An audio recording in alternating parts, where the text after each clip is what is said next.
नमस्कार, जय श्री राम। आज हम बात करने वाले हैं एक ऐसी केस स्टडी के बारे में जहां पर रिलेशनशिप्स की प्रॉब्लम थी। बहुत ही कॉमन सी बात है, आजकल आपको बहुत सारी वीडियो इसके बारे में देखने को मिल भी रही होंगी कि इस व्यक्ति की पर्सनल लाइफ में रिलेशनशिप की प्रॉब्लम है और हमने ये किया और चमत्कारी रिजल्ट्स मिले। पर उससे पहले आपको ये समझने की जरूरत है कि वहां तक पहुंचा कैसे जाता है। स्टेप बाय स्टेप ग्रेडिंग का प्रोसेस क्या है। पिछली वीडियो के अंदर मैंने बात करी कि अगर एक ही घर के अंदर शॉप भी है और घर भी है तो ज्यादातर लोग उसको गलत ग्रेड कर देते हैं, इसलिए उनके जीवन में प्रॉब्लम्स आती हैं और वो उसको सोल्यूशन नहीं दे पाते। आज हम बात करने वाले हैं रिलेशनशिप के केस में जिसमें ईस्ट साउथ ईस्ट की टॉयलेट उनको प्रॉब्लम क्रिएट कर रही थी। ये आपके लिए एक नई अंडरस्टैंडिंग होगी और साथ ही साथ में कंप्लीट केस स्टडी मैप के ऊपर की ग्रिड करने के बाद बार चार्ट के साथ में कैसे उनको रिजल्ट कुछ ही दिनों के अंदर दिए गए। वास्तु करने के लिए बारीकी जानना बहुत ज्यादा जरूरी है, बेसिक स्टेप्स को सही करना बहुत ज्यादा जरूरी है।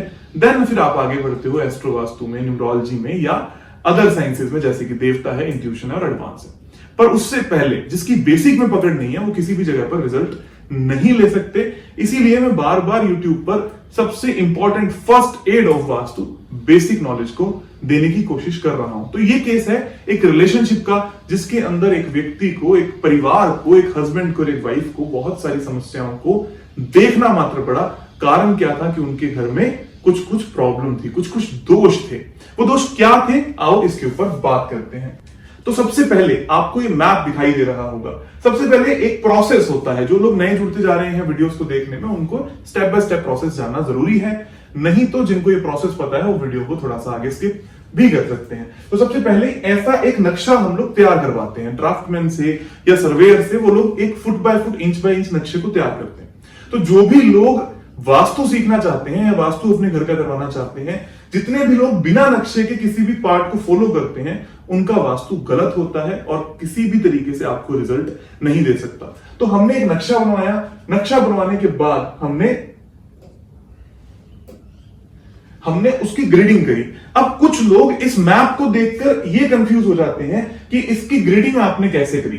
ये तो एक इररेगुलर शेप है, आप बालकनी को अंदर लेते हो कि नहीं लेते, आप किस तरीके से इस घर का काम एग्जैक्टली करते हो। तो ग्रेडिंग का जो प्रोसेस है उसके लिए आपको समझने की जरूरत है कि सबसे पहले हर चीज का इवैल्यूएशन अलग अलग है। अब कुछ लोगों का डाउट आता है कि जी आपने बालकनी को क्यों लिया या बालकनी को क्यों छोड़ा, क्या इसके पीछे कोई थंब रूल है? इसके पीछे कोई भी थंब रूल नहीं है। तो सबसे पहले आपको यह देखना है कि जब हम बालकनी की बात करते हैं तो क्या उसको आप इस्तेमाल कर रहे हो। क्या इस्तेमाल का मतलब क्या होता है? दो तरीके की बालकनी आजकल देखने को मिलती है। अगर आप ग्राउंड फ्लोर पे हो तो आगे कवर्ड नहीं होती, तो अगर वो कवर्ड नहीं है तो वो सेंटर में नहीं आती। पर अगर वो कवर्ड है, उसके ऊपर छत लग चुकी है, बस कहीं पर दीवार नहीं है तीन तरफ, तो उसको आप यूजेबल में काउंट करते हो और उसको सेंटर में इंक्लूड किया जाना चाहिए। दूसरी बात, क्या इस बालकनी के अंदर कोई सामान रखा है, जैसे कि पौधे रखे हैं, कोई चेयर रखी है, क्या आप जाकर बैठते हो, क्या कोई यूटिलिटी हो रही है, जैसे यहां पर वॉशिंग मशीन उन लोगों ने लगा रखी है, तो किस तरीके से इसको इस्तेमाल किया जाता है। अगर इस्तेमाल किया जाता है तो यस आपको सेंटर में लेना है। अगर गेट बिल्कुल बंद कर रखा है तो आप उसको सेंटर में नहीं लेंगे। ये एक स्टेप है। दूसरी बात, यहां पर भी एक बालकनी है, क्योंकि इसके ऊपर छत है तो हम इसको भी उस सेंटर के अंदर लेंगे और इस वाली बालकनी जिसके ऊपर भी छत है इसको भी आप सेंटर में लेंगे। अदरवाइज आप इनको सेंटर्स में नहीं लेते थे। अब बात आ जाती है इररेगुलर की। अगर आप इसको सेंटर में नहीं ले रहे तो इसको सेंटर निकालते कैसे हैं? हम इस प्लान को ऑटोकैड के अंदर सेलेक्ट करते जाते हैं, जितनी भी आपकी बाउंड्री है। फॉर एग्जांपल, जिन लोगों को ऑटोकैड आता है वो इसको समझ पाएंगे, जिनको नहीं आता उनको किसी ऑटोकैड के मास्टर की हेल्प लेनी ही पड़ेगी। आप इस पूरी बालकनी को, अगर ये बालकनी ओपन होती या इररेगुलर होता तो हम इस तरीके से एक सिलेक्शन बनाते हैं बाउंड्रीज का और उसको कहते हैं मास ग्रेविटी सेंटर। मतलब इस घर का सेंटर इस सिलेक्शन के हिसाब से कहां निकलेगा, फिर उसकी ग्रेडिंग करी जाती है। तो आप यहां पर सेंटर की बात समझ गए होंगे। अब हम आगे बढ़ते हैं सिम्टम्स मैच होने पर। तो सिम्टम्स क्या है? उनको रिलेशनशिप की प्रॉब्लम है, हस्बैंड वाइफ को रिलेशनशिप की प्रॉब्लम है। जब मैं इस घर में गया तो मैंने इस बात को देखा कि इस घर के अंदर रिफ्लेक्शन क्या क्या हो रहे हैं। अब आपको बहुत ही अच्छे तरीके से चीजों को बारीकी से देखने की जरूरत होती है। ईस्ट साउथ ईस्ट की जो टॉयलेट है, सभी लोग साउथ वेस्ट और नॉर्थ नॉर्थ वेस्ट में तो पहुंच ही जाएंगे बखूबी और उसका उपाय भी देने के काबिल होंगे। मैं उसके बारे में भी बात करूंगा। लेकिन ईस्ट साउथ ईस्ट की टॉयलेट, जब आप यहां पर टॉयलेट को देखेंगे तो इसका जो मेन पार्ट है वो ईस्ट साउथ ईस्ट के अंदर आता है। आप इस बात को ध्यान से देखेंगे तो ये जो मेन पार्ट है जहां से आपका फ्लश आउट होता है वो ईस्ट साउथ ईस्ट के अंदर आता है। ईस्ट साउथ ईस्ट कौन सी इस दिशा की टॉयलेट क्या इफेक्ट दे देती है? ईस्ट साउथ ईस्ट दिशा की टॉयलेट आपको लॉफुल रिलेशनशिप जितने भी होते हैं, लॉफुल रिलेशनशिप का मतलब क्या है कि आपके खूनी रिश्ते ना होना, जैसे माँ बाप भाई बहन इनके रिश्ते ना होना, इसके सिवा कोई भी रिश्ता होना उसमें खटास पैदा करती है। जैसे ससुर जी के साथ, सास के साथ, हस्बैंड के साथ, वाइफ के साथ, जहां पर आपको कानूनन संबंध के तौर पर जोड़ा जाता है। अब ईस्ट साउथ ईस्ट की टॉयलेट है और कानूनन संबंध के तौर पर जोड़ा जाता है, तो आपको यहां सिम्टम्स मैच हुए और आपने उसको ट्रीट करवाया। नंबर 1, ये बारीकी को देखना बहुत ज्यादा जरूरी है। अब कुछ लोग ईस्ट साउथ ईस्ट के बारे में पढ़कर इसको इग्नोर करते हैं। क्या इतने मात्र से प्रॉब्लम सॉल्व होगी? इतने मात्र से प्रॉब्लम सॉल्व नहीं होगी। क्यों नहीं होगी? क्योंकि आपको आगे भी इसके बहुत सारे एट्रीब्यूट दिखाई दे रहे हैं। क्या दे रहे हैं? ये जो बालकनी है, अगर आप इसको अच्छे से ऑब्जर्व करोगे तो ये बालकनी लाल रंग की थी, मतलब इस बालकनी का जो फ्लोर है वो रेड कलर का था। अगर पूरा घर रेड फ्लोर का हो तो कोई खास प्रॉब्लम नहीं क्रिएट करेगा, लेकिन सिर्फ यहां पर रेड आ गया तो वो प्रॉब्लम क्रिएट करेगा। क्यों करेगा? ये डायरेक्शन है साउथ वेस्ट, जो कि रिलेशनशिप की डायरेक्शन है। यहां रेड आते ही आपकी स्टेबिलिटी भी हिलेगी, आपके रिलेशनशिप्स भी हिलने लगेंगे।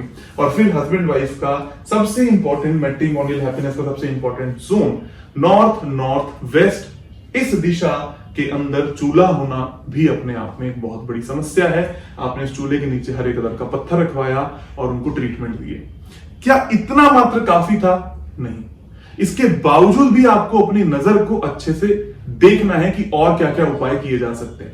अब कुछ लोगों ने यहां पर चूल्हे के नीचे हरा पत्थर तो रखवा दिया, लेकिन पूरी स्लैब का कलर नहीं देखा। स्लैब का कलर फॉर्चुनेटली ब्लैक था, तो हमें ज्यादा मेहनत करने की जरूरत नहीं पड़ी, नहीं तो पूरी स्लैब का कलर ही चेंज करवाना पड़ता अगर वो रेड होता या वो येलो होता। अब यहां पर ब्लैक था तो छोटा सा टुकड़ा हरे कलर का रख दिया, लेकिन उसके साथ में जितनी भी अलमारियां थी या जो टाइल्स लगी हुई थी वो ऑरेंज कलर की थी।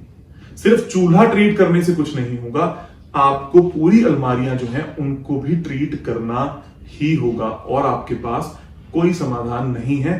ट्रीट करने का मतलब क्या है कि उसको हटाओ और उसको सही कलर करो, व्हाइट करो, ब्लू करो या एज पर बार चार्ट करो, तब जाकर आपकी चीजें सही होंगी। और छोटी सी ऑब्जर्वेशन क्या पाई गई कि इस बालकनी के अंदर कुछ पेड़ उगने लगे हैं, जैसे कि पीपल का पेड़ है या छोटे छोटे से पेड़ है वो उगने लगे हैं।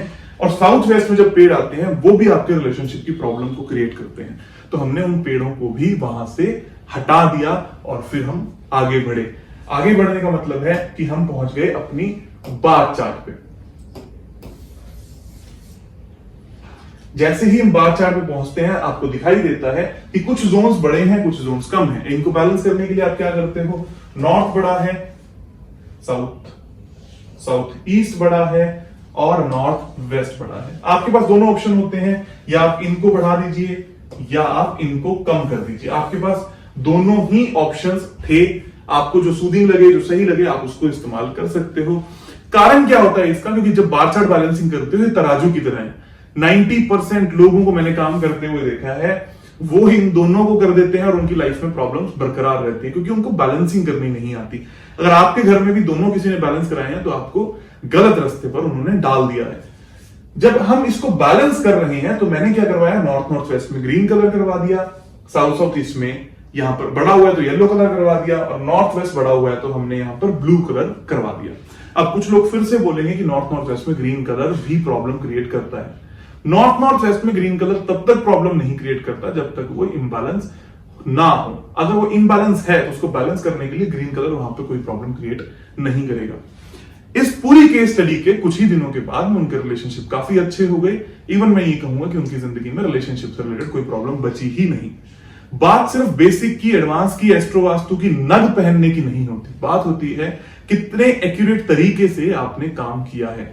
इसीलिए ये फर्स्ट एड जो लोगों के जीवन को बचा सकता है, इसको अच्छे से सीखिए और दूसरों की मदद करने की कोशिश कीजिए। आप सभी का बहुत बहुत धन्यवाद, आभार। Now we are making this video in English because some of the people who are following our channel are requesting us from long time that you should make video in English. So please forgive if you find any kind of grammatical mistake. So we are now doing our first video in English. Please spread some love and happiness to this video. and we'll definitely try to make our future videos in Hindi and as well as in English. So in this particular case, we are discussing a case study here. In this particular case, there was problem of husband and wife relationships. So first of all, you have to understand from where the relationship comes, from where we look at the relationships at one's house. So number one, the direction responsible for husband and wife relationship is north-northwest, and second direction is southwest. North-northwest direction is responsible for sex and attraction, and similarly southwest direction is responsible for your relationships. So when you find Vastu dosh in both the directions or in any one of the direction, there you may find the problem between relationships. But here in this case, this is a unique case. In this case, you have a toilet in east southeast, one of the best location of toilet. But east southeast toilet may give relationship problems, especially in context to your lawful relationship, your relationship with your husband, wife, and in-laws. So you have to treat all three. But before treating, you have to look at the map, how to take center of the map, how to grid this map, and then how to do Vastu remedies. So we'll start from basics, from zero, how to grid this map. So first of all, we have to take all the boundaries. You have to include this balcony because this balcony have roof above it. So how we find this center? With the help of AutoCAD mass gravity center, or you can do it manually, but it is very easy to find it in AutoCAD. Second, now we have grid, then we have to move towards the step-by-step process. Number one step is the entrance. So here the W at entrance does not create any kind of problem in relationship. So we may leave it, we may treat it, both depends on you. The relationship direction is north-northwest, southwest, and east-southeast. All three are having problems. This north-northwest is having burner and orange color. This southwest balcony is having red color floor, and east-southeast we have toilet here. We have to treat all the three things, then the relationship will be fine in some days. So first of all, what we did is we have to remove the red color and we have to paint the white color here. Secondly, we have to put a green color burner, green color stove below the burner so that we can treat the kitchen. And we have to remove the orange color from the kitchen. Third, we have to put a stainless steel strip or green tape around the toilet seat to treat the east-southeast toilet. But we have also found that some plants were growing in the balcony of southwest, and plant is air element that destroyed earth, that also hamper their relationship, so we have to remove that plants also. So similarly, we have to treat the bar chart of the house, because without bar chart balancing, you can't get any kind of results. So what we have to do it for bar chart? Either we have to increase the decrease zones, or we have to decrease the increase zone. So these zones, these directions are increased or enhanced. We have to exhaust them by using their child color. So for north-northwest, we have to use green color. Then for south-southeast, we have to use yellow color. And then northwest, we have to use blue color, all the child colors in all the three directions. Then this house will be perfectly balanced, and you can see the result in next 21 to 30 days. Thank you very much. Lots and lots of love. I will definitely try to make our future videos in English also. Thank you, and thank you.